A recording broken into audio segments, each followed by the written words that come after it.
इन्हीं सवालों के बीच मेरी आंख लग गई। तभी अचानक किसी ने मुझे झकझोर कर उठाया। बेंटो, उठो। मैं घबरा कर बैठ गया। मैंने अलमारी खोल दी। क्या? किसने कहा था खोलने को? वो मेरे पीछे घर तक आ गई और अब वो मेरे घर के दरवाजे के ठीक बाहर खड़ी थी। मैं धीरे धीरे मुड़ा। जैसे ही दरवाजा पूरी तरह खुला, मैंने एक छोटी लड़की को अंदर आते देखा। वही पुरानी फ्रॉक और चेहरे पर मासूम मुस्कान। वो सऊदी थी, ठीक वैसी ही जैसी 20 साल पहले थी, और उसकी चोटियां बिल्कुल उसी तरह बंधी थीं जैसे उसकी माँ ने उस दिन बांधी थी। मैं कुछ बोल ही नहीं पाया। जैसे ही वो मेरी तरफ बढ़ी, मैं डर कर पीछे हट गया।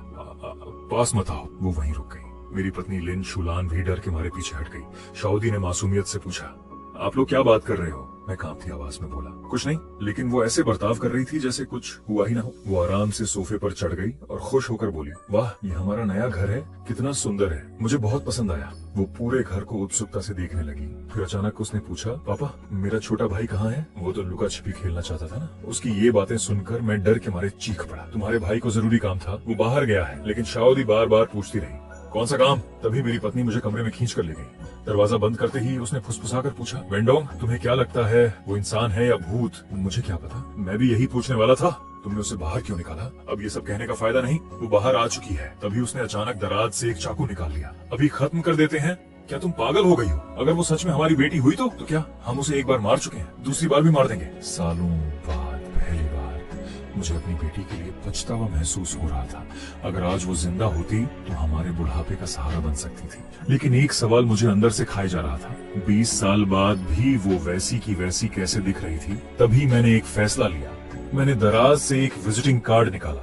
वो एक प्राइवेट डिटेक्टिव का कार्ड। लिन शुलान ने शक से पूछा, ये तुम्हारे पास कहाँ से आया? मैंने झूठ बोल दिया। सड़क पर मिला था। असल में मुझे कुछ समय से अपनी पत्नी पर शक होने लगा था।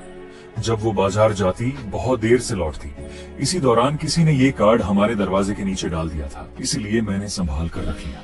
हमने उस नंबर पर फोन किया। दूसरी तरफ वाले ने पूरी कहानी सुनकर हैरानी से कहा, आप कह रहे हैं आपकी बेटी 20 साल तक बिना खाना पानी के अलमारी में बंद रही और अब बिल्कुल वैसे ही वापस आ गई? मैं बोला, हाँ। कुछ देर चुप रहने के बाद उसने कहा, दिलचस्प मामला है, मैं ये केस लूंगा। डिटेक्टिव का नाम था लीवी। जब हम उससे मिलने गए, उसने बहुत शांति से सऊदी से बातें करनी शुरू की। वो उससे कार्टून, किताबें और स्कूल के बारे में पूछने लगा। लेकिन सऊदी जो भी जवाब दे रही थी वो सब 20 साल पुरानी बातें थीं। कुछ देर बाद लीविंग मुझे दूसरे कमरे में ले गया। उसका चेहरा बेहद गंभीर था। दरवाजा बंद होते ही उसने कहा, जब मैंने आपकी बेटी को मिल्क टी दी, मैंने उसका हाथ छुआ था। उसके शरीर में बिल्कुल भी गर्मी नहीं है। मेरे पैरों तले जमीन खिसक गई। क्या मतलब? उसने मुझे थर्मामीटर दिखाया। उसके शरीर का तापमान सिर्फ 22 डिग्री है, कमरे से भी कम। मैं विश्वास नहीं कर पा रहा था। मैं तुरंत बाहर गया। सऊदी आराम से मिल्क टी पी रही थी। मुझे देखते ही मुस्कुराकर बोली, पापा, ये बहुत स्वादिष्ट है। मैंने बहाना बनाकर उसके सिर पर हाथ रखने की कोशिश की, लेकिन जैसे ही मेरा हाथ उसकी गर्दन से छुआ, मेरे पूरे शरीर में सिहरन दौड़ गई। वो इंसानी ठंडक नहीं थी। ऐसा लग रहा था जैसे मैंने फ्रीजर में रखे मांस को छू लिया हो। सऊदी ने सिर तिरछा करके पूछा, पापा क्या हुआ? मैं कांपती आवाज में बोला, कुछ नहीं।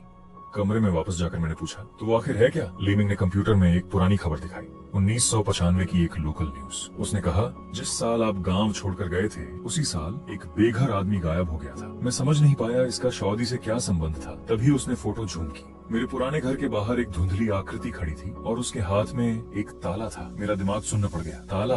वो आदमी मेरे घर के बाहर ताला लेकर क्या कर रहा था? लीविंग ने गंभीर होकर कहा, अगर आपकी बेटी सच में वापस आई है तो इन 20 सालों में वो कहाँ थी? और अगर वो मर चुकी थी तो अभी आपके घर में क्या मौजूद है? रात हो चुकी थी। मैं घर लौटा, लेकिन पूरे रास्ते वही बातें दिमाग में घूमती रही। कोई शरीर की गर्मी नहीं, बेघर आदमी, ताला।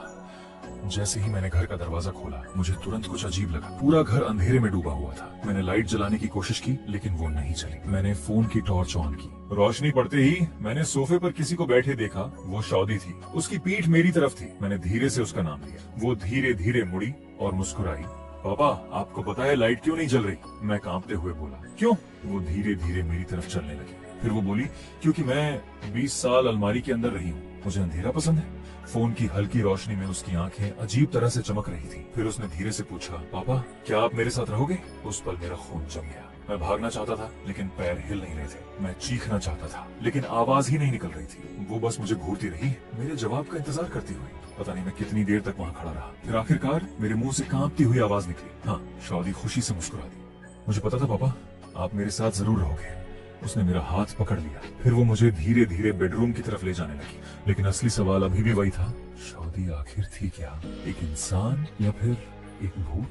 वो मुझे उस अंधेरी जगह ले जाना चाहती थी, उस अलमारी तक जहां उसने पूरे 20 साल बिताए थे। वो मेरा हाथ पकड़कर आगे खींच रही थी। जैसे ही हम बेडरूम के पास पहुंचे, उसने अचानक मेरा हाथ छोड़ दिया। सऊदी मुड़ी और फिर वही मासूम मुस्कान। वो हंसते हुए बोली, पापा मैं तो मजाक कर रही थी। इतना कहकर वो भागती हुई अपने कमरे में चली गई और दरवाजा बंद कर लिया। मैं वहीं गलियारे में खड़ा रह गया।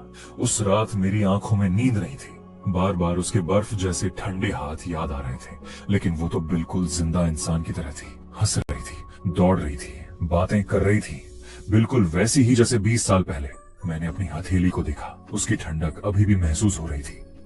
रात के करीब 3 बजे अचानक रोने की आवाज सुनकर मेरी आंख खुल गई। मैंने ध्यान से सुना, वो एक औरत के रोने की आवाज थी। मैं धीरे धीरे उठकर बाहर आया। दरवाजा थोड़ा खुला हुआ था, अंदर हल्की रोशनी थी।